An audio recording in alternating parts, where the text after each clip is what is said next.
구원받은 사람들은 그리스도 예수 안에서 새로운 생명을 얻은 사람들이에요. 다시 말해서 본문의 17절에 있는 말씀처럼 새로운 피조물이 되었다는 거죠. 그 말은 무슨 얘기야? 재앙과 저주가 축복으로 바뀌었어요. 이미 바뀌어진 거예요. 이미요. 지옥에서 천국으로 바뀌어졌어요. 마귀 자녀가 이제 누구예요? 하나님의 자녀로 바뀌어졌습니다. 사망에서 영원한 생명으로 바뀌어진 것이 이미 우리는 새로운 사람이 되어버렸어요. 육신의 사람이지만 육의 사람이 영의 사람으로 바뀌어져 버렸어요. 그러니까 우리가 삶의 자세도 다 다르겠죠. 이제부터 살아가는 모습들이 과거에 살던 생각, 가치, 모든 그 행동 이런 게 이제 달라지죠. 그래서 새로운 피조물이기 때문에. 그러므로 구원받은 전도자들은 성삼위 하나님이 우리와 함께 하시면서 하나님의 나라의 일을 이루시는 그런 언약의 여정을 가는 거예요. 하나님의 뜻을 이루는 삶을 누린다는 거죠. 근데 이걸 잘 나타낸 찬송이 436장 나 이제 주님의 새 생명 얻은 몸. 나는 이제 주님의 새로운 생명을 얻었다는 겁니다. 이 첫째로 작사와 작곡의 배경 본다면 이 찬송은 평안남도 강동 태생의 감리교 목사님이세요. 신학자인 이혼 목사님이 고린도후서 5장 17절 배경으로 작사했고 그는 감리교 신학교 학장을 역임하고 신학교 발전에 큰 공헌을 했죠. 기여했습니다. 작곡은 이 곡은 박태준 박사가 작곡하셨고 그는 숭실정문학교와 연세대학교 교수 및 음악대학 학장으로 봉직도 하셨습니다. 수많은 가곡과 동요를 작곡하는 한국 음악 발전에 크게 공헌함으로 문화훈장 대통령장, 국민훈장, 무궁화장 등을 수상을 하셨어요. 그럼 이 찬송의 가사가 주는 메시지가 있을 거예요. 은혜 받은 사람들의 신앙 고백이라고 그랬잖아요. 그럼 1절을 보면 나 이제 주님의 새 생명 얻은 몸. 나는 이제 주님의 새로운 생명 얻은 사람들이에요. 구원받은 사람들이라고. 우리는 새로운 사람이에요. 육의 사람이 아니라 영의 사람이라는 말이죠. 그래서 옛것은 지나고 새 사람 됐다. 근데 우리는 그걸 모르고 자꾸 옛날 과거에 붙잡혀 있단 말이죠. 옛날에 살아가던 그 모습 그대로 살려고 그런단 말이죠. 우리는 과거는 이제부터 어떻게 하냐? 발판을 삼고 딛고 일어서는 거예요. 과거에 묶이면 안 돼요. 그러면 결국은 무너지게 돼요. 사탄의 우리가 시험대에 올라가게 되고 사탄의 속임수에 속게 되고 결국 사탄의 종노릇을 해요. 구원받고도 그런단 말이죠. 잘못하면요. 그 생명 내 마음에 강같이 흐르고 나의 마음속에 그의 생명에 그리스도의 은혜가 넘쳐나야만 이게 회복되는 거거든요. 그래서 은혜 받으라는 거죠. 그 사랑 내게서 해같이 빛난다. 환하게 우리의 마음에서 빛을 발하고 있다는 거죠. 우리는 세상 빛을 발할 수 있는 사명이 있어요. 빛이 되어서 우리와 함께 하신 그리스도의 빛을 발하는 복음의 전도자들이란 말이죠. 2절 보니까요. 주 안에 감추인 새 생명 얻으니 주 안에 감추어진 새 생명이에요. 아무나 이걸 아는 게 아니에요. 그리스도 예수 안에 있는 사람만 깨달아지는 거예요. 그러니까 이 축복받은 거죠. 이전에 좋던 것 이제는 값이 없다 이렇게 말하죠. 옛날엔 돈이고 옛날엔 명예고 옛날엔 세상 것이고 뭐고 다 집이고 땅이고 자동차고 뭐 이런 것만 좋아했는데 뭐 그게 많은 거 있죠. 세상 게 얼마나 많습니까. 그걸 좋아하는데 이제 구원을 받고 새 사람이 되고 새로운 피조물이 되니까 생각이 달라지는 거예요. 아 그게 아니구나. 이거보다 가치가 있는 것이 다른 것이었구나 알죠. 그래서 그 바울은 뭐라 했어요? 모든 것을 다 배설물 여긴다. 그렇게 좋아하던 세상 것을 다 배설물 여긴다 그랬어요. 이건 엄청난 축복받은 은혜 받은 사람의 고백이라고 볼 수 있죠.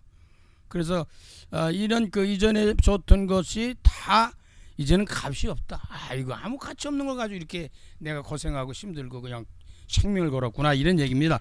육신적인 거 세상적인 것이 아닌 영적인 다른 세계를 본 거예요. 하늘의 은혜와 평화를 맛보니 하늘의 은혜가 그리고 평화가 임하는데 그걸 맛보니까 이게 뭐 아무것도 아닌 거예요. 그게 세상에 돈도 중요하죠. 왜 안 중요합니까? 근데 그거보다 중요한 것이 내 안에 와 계신 거예요. 있단 말이죠. 찬송과 기도로 주와 함께 살. 이제부터 세상 노래가 아니라 하나님을 찬양하는 찬송이 넘쳐나게 된단 말이에요. 그래서 성도들은 물론 유행가도 하고 가곡도 하고 다 할 수 있죠. 뭐 못할 건 없죠. 그러나 은혜 받고 구원받아 새로운 피조물 속에서 나오는 소리는 무슨냐? 찬송이 나오게 돼 있어요. 찬양이 나오게 돼 있단 말이에요. 늘 흥얼흥얼하는 것도 찬양을 해야 되잖아요. 이 모든 피조물이 하나님을 찬양하게 되는 역사를 보게 됩니다. 하늘의 은혜 평화를 맛보고 나니까 찬송과 기도로 주와 함께 살리라 했는데 이 구원받은 백성들에게 달라지는 것이 산천도 초목도 새 것이 되었다. 옛날엔 너 나무도 적어도 물도 뭐 이것저것 다 주잖아. 은혜 받고 나니까 그게 다 새소리요, 물소리가요, 하나님을 찬양하는 거예요. 그냥 모든 만물이 더러운 것이 아니라 하나님의 은혜와 축복으로 바라보게 되고 느껴지고 체험하게 되고 누려지게 되는 거예요. 그러니까 사랑하게 되죠. 세상이 달라진 거예요. 산을 바라봐도 들을 바라봐도 바다를 바라봐도 새를 보아도 뭘 보아도 이게 다른 거예요. 딴 세상이 된 거예요. 하늘의 축복의 놀라운 비밀을 우리가 깨닫고 누리게 됩니다. 산천도 초목도 새 것이 되었다. 그래도 지겹던 농사도 달라져요. 또 직장도 달라요. 사업도 느낌이 달라요. 그러니까 일도 달라지겠지 아무래도요. 죄인도 원수도 친구로 변하다. 그렇게 죽이고 싶은 사람이 이제는 불쌍해 보이는 거예요. 그렇게 죽이고 싶은데 불쌍해 보이는 거예요. 그때부터 그를 기도하게 되는 거죠. 사랑하게 되고 섬기게 되고 헌신하게 되고. 왜? 그 영혼이 불쌍하니까. 그런 것들이 달라지게 됩니다. 새 생명 얻은 자 영생을 누리니 주님을 모신 마음 새 하늘이로다. 천국을 맛보는 거예요.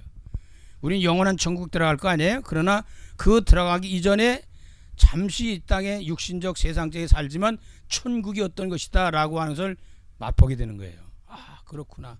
그리고 은혜 받으면 자꾸 은혜를 더 받고 싶어 하죠. 천국을 맛본 사람들의 마음은 생각은 다른 거죠. 그래서 4절 속에 있는 말씀 보면 주 따라 가는 길 험하고 멀어도 그때부터 우리 인생의 모든 문제나 사건이나 일이나 아픔이나 뭐 이런 것들이 다 이제는 그걸 이길 수 있는 힘이 생겨요. 주 따라 가는 길 험하고 멀어도 오히려 어떤 면에는 예수 믿는 것 때문에 고통당하는 때가 더 많아요. 또 세상 고통도 많지만 어려움도 많지만 예수 믿는 것 때문에 핍박을 받는 거예요. 그럼에도 불구하고 그 삶에 놀라운 일이 어떤 일이 나냐? 찬송을 부르며 뒤따라 가리라. 그건 아무것도 아니다. 그래서 그 핍박받을 때요, 매 맞을 때 하나님이 지켜주면 안 아프다는 거예요. 아프지요. 왜 안 아프겠어요? 근데 그걸 이기는 거죠. 순교가 왜 순교가 되냐? 순교할 수 있는 은혜를 주시기 때문에 순교하는 거예요. 그냥 순교할 수가 없어요. 가시 하나 찔려도 얼마나 아픈데 불로 태워서 죽이기도 하고 별일이 많이 일어나요. 예수 믿는 것 때문에 그렇게 당하는 경우가 많단 말이죠. 뭐 총 맞아 죽는 것도 있고 사형시키고 막 별일이 다 있지만 그러나 이 은혜 받고 그 새로운 피조물 진 사람의 삶은 달라집니다. 나 주를 모시고 영원히 살리라. 날마다 섬기며 주와 함께 가리라. 주님과 동행하는 길은 승리의 길이에요. 지난 시간에 말씀대로 사는 길이에요. 승리하는 길이에요. 후렴 보니까요, 영생을 누리며 항상 영원한 생명이 내게 있다는 것을 놓쳐는 안 돼요. 나는 영원히 사는 것이다. 영원히 사는 새로운 피조물이다. 주 안에서 살리라. 어디서 살아? 주 안에서 살아야 돼. 돈 갖고 살아야 되죠. 집 안에서 살아야 되죠. 자동차 안에서 살아야 되죠. 그 안에 주 안에서 살다. 그리스도 예수 안에, 주 안에, 예수님 안에 말이에요. 하나님 안에, 성삼위 하나님 안에. 오늘도 내일도 주와 함께 살리라. 이 말은 뭐냐? 매일매일 순간순간 나는 주 안에 살리라. 그걸 지난 시간에 말씀드린 에녹이 300년 동안 동행했다, 그런 얘기입니다. 자, 그런 이 가사 속에 있는 내용들을 뭐 다 이렇게 살펴보면서 이 시대 우리가 전도자들에게 주신 메시지가 뭘까? 현장에 전달하고 현장을 살릴 수 있는 메시지는 과연 뭘까라고 생각을 하고 누리고 전달을 해야 되겠죠. 그리스도 안에서 구원을 받고, 그리스도 안에 구원받아야 다른 것은 구원이 없어요. 새로운 생명으로 새로운 삶, 새 사람이 돼서 새로운 삶을 사는 거예요. 옛날 삶이 아닙니다. 구원받으면 달라진다 그랬잖아요. 생각도, 보는 눈도, 마음도, 모든 게 다 달라요.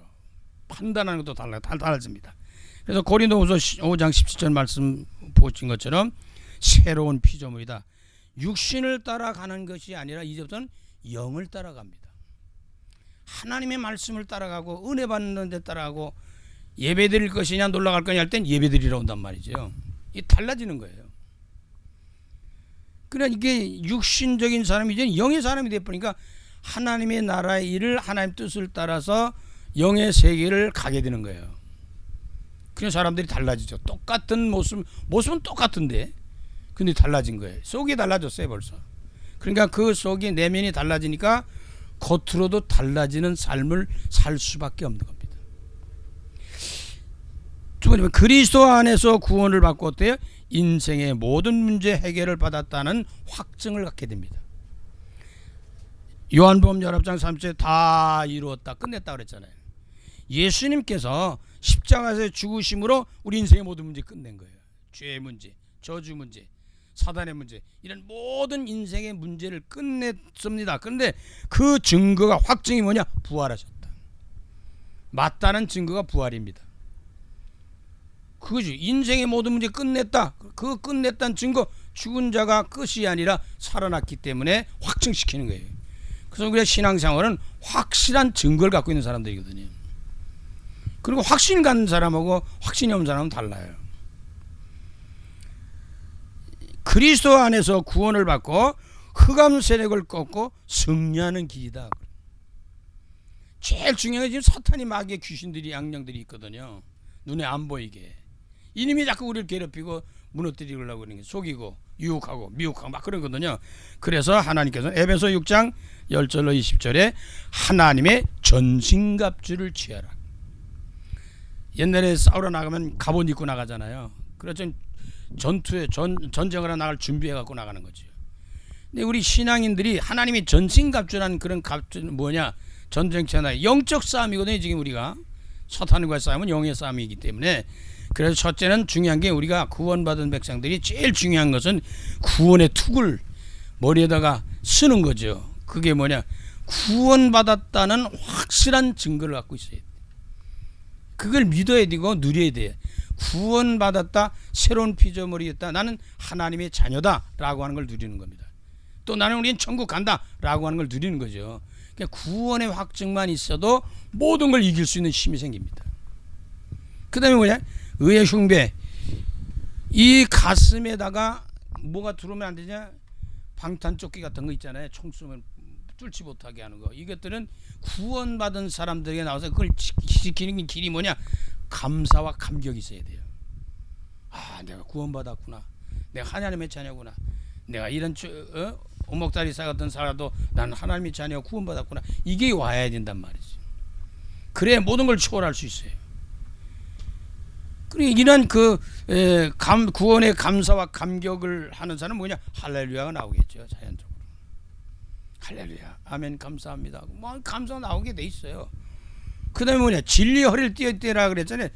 이 허리가 굉장히 중요해. 힘의 근원이 거기서 나오거든요. 허리 다치면 아무것도 못하거든요. 진리의 허리띠를 띠라고 하는 말은, 진리는 뭐예요? 예수 그리스도입니다. 다른 말은 복음이에요. 이 복음이 충만한 사람, 오직 복음이 된 사람이 이기는 거예요. 그리스도의 사람이 이기는 거예요. 허리띠를 떼야죠. 허리끈 풀어지면 어딜 달려요? 못 달려요. 갈 수가 없어요. 넘어지죠.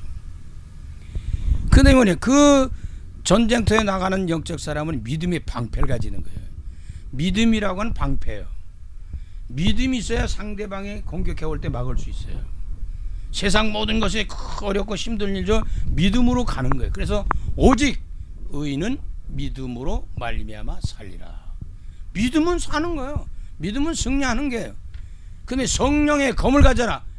하나님의 영 검을 가졌는데 그게 말씀이다. 그렇죠. 하나님의 말씀이 내게 있어야 내가 이기는 거예요. 내가 싸우고 이기는 거예요. 방패가 있어야 내가 막아낼 수도 있고, 하나님의 말씀의 검이 있어야 내가 상대를 물리칠 수가 있는 겁니다. 그런데 이런 모든 것들이 어디서 오냐? 다 하나님의 은혜거든요. 그래서 무시로 성령 안에서 기도하라 그랬어요. 무시로 성령 안에는 계속 기도하라는 게, 간단히 말하면 어떠한 일이 있어도 그냥 낙심하고 원망하지 말고 기도하는 게 구원의 확증 가진 사람이 하나님 자녀, 새로운 피조물이 되는데 내가 이제 하나님 자녀 됐잖아요. 그래서 능히 대적하고 싸우고 나서, 마귀와 싸우고 나서 영적 싸움에서 그 다음에는 이기고 승리하기 위하여 이 전신갑주를 입으라는 거예요. 그래서 이런 시간들이 하나님의 전신갑주를 취하는 시간이다. 말씀을 들으면서 무장하는 거거든요. 그러면 그리스도 안에서 구원받고 날마다 성삼위 하나님과 함께 그다음부터 동행하는데, 말씀드린 대로 성령이 내주하시고 성령이 인도하시고 성령이 역사하신단 말이에요. 그게 뭐냐? 임마누엘, 나와 함께 하신 하나님. 임마누엘, 우리와 함께 하시고 세계 온 땅에 구원받은 백성 하나 되는 이 성령 충만한 삶을 누리는 겁니다.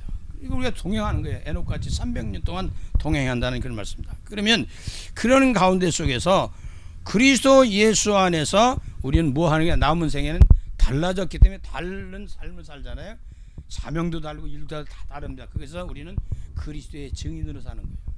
이것을 알지 못하고 구원받지 못하고 멸망을 가는 사람들을 향해서 내가 이 복음을 전달하겠다 하고는, 오직 성령이 너에게 임하시면 너희가 권능받고 예루살렘과 온 유대와 사마리아 땅까지 저러 내 증인이 되리라.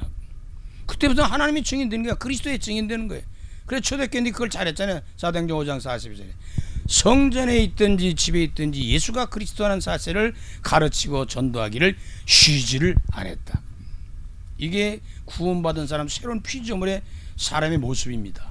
그럼 그게 결국 언제까지? 우리 생을 마치는 날까지, 주님을 오시는 날까지 이 복음 운동하는 거예요. 전도 선교하는 거죠. 쉽게 말하면 예배 드리는 것도 다 포함되어 있어요. 그러다 우리는 어디로 가요? 그리스도 안에서 구원받고 어디 가요?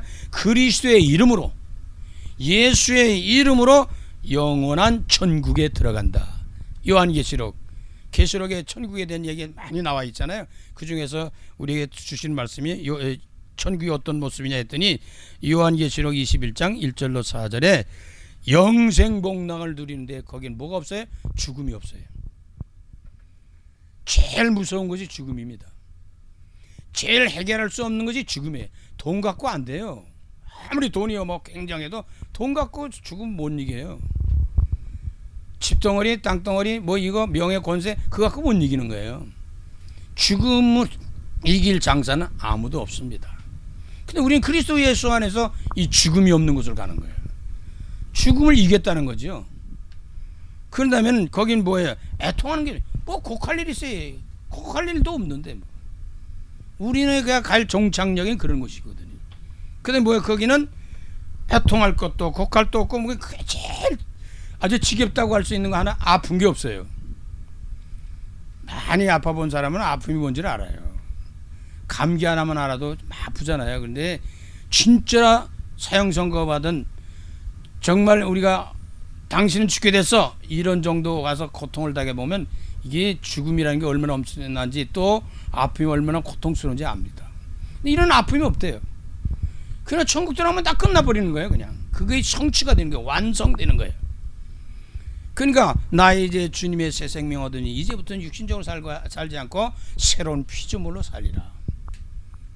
어떤 소망 가지고요? 구원의 확신 가지고, 영적 싸움하면서, 하나님이 주신 사명을 감당하면서, 내가 이것 때문에 일도 하고, 이것 때문에 돈도 벌고, 이것 때문에 공부도 하고, 이것 때문에 것도 하고, 그러는 거예요. 복음을 위하여, 하나님의 나라를 이루기 위하여 우리가 모든 일을 해나가게 되는 것입니다. 예수 그리스도를 믿고 구원받은 자는 하나님의 자녀입니다. 저와 여러분 하나님의 자녀예요. 하나님의 자녀는 하나님 책임지시는 거예요. 인도하시고 역사하신단 말이에요. 이제는 그리스도를 위해서 전도자의 사명을 가지고 사는 거예요. 그리스도의 복음의 증인의 삶을. 우리는 이러한 사명을 감당하는 언약의 여정을 걸어가는 전도자의 삶을 사는 그러한 새로운 피조물입니다. 보라, 이전까지 지나서 새로운 피조물이 됐다. 저와 여러분 이제는 다른 사람이 됐어요. 우리가요, 영적인 사람으로, 영원히 죽지 않는 그런 사람으로 바뀌었어요.